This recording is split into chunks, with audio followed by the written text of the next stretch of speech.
हाल में ही सनी देओल के बड़े बेटे करण देओल की शादी हुई, जिसके बाद पूरा देओल परिवार एक फ्रेम में आया और सभी के लिए चर्चाओं का विषय बन गया।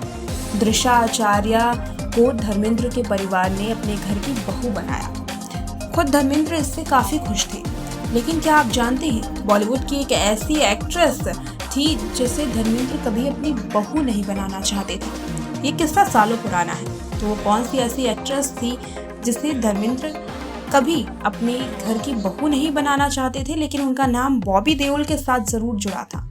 चलिए बताते हैं इस रिपोर्ट में।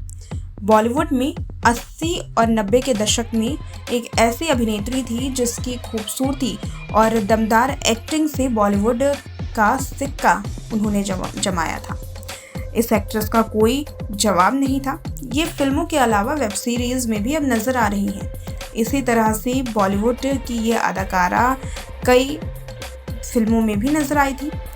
चाइल्डहुड तस्वीरों को देख करके आप इनका अंदाज़ा लगा सकते हैं कि ये कितनी खूबसूरत रही होंगी। ज़रा गौर से तस्वीरों को देखिएगा और पहचानिएगा कि आखिर ये 90 के दौर की कौन सी ऐसी एक्ट्रेस हैं जिसने न केवल गोविंदा के दिल में अपनी जगह बना ली थी, बल्कि धर्मेंद्र के छोटे बेटे बॉबी देओल के साथ भी इनका रिश्ता जोड़ा गया था। अगर आप इस तस्वीर को नहीं पहचान पा रहे हैं तो हम आपको बता दें कि ये है बॉलीवुड की अदाकारा नीलम कोठारी।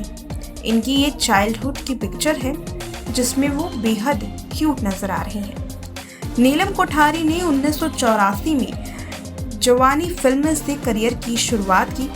हम साथ साथ हैं, खुद गर्ज, दूध का कर्ज, इल्जाम जैसी बेहतरीन फिल्मों में काम किया।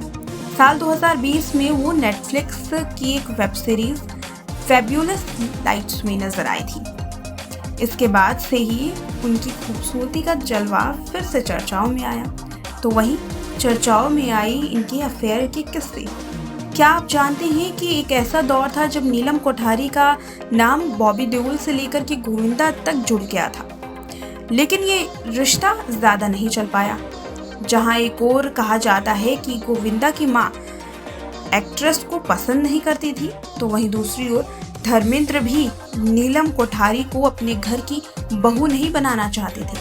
हालांकि बॉबी देओल के साथ इनका नाम जरूर जुड़ा था। बता दें कि नीलम की पहली शादी साल 2000 में हुई ऋषि सेठिया से, लेकिन ये शादी भी ज़्यादा समय तक नहीं चल पाई। इसके बाद साल 2011 में इन्होंने टेलीविजन एक्टर समीर सोनी के साथ दूसरी शादी की, जिसके बाद इनकी एक बेटी अहाना है।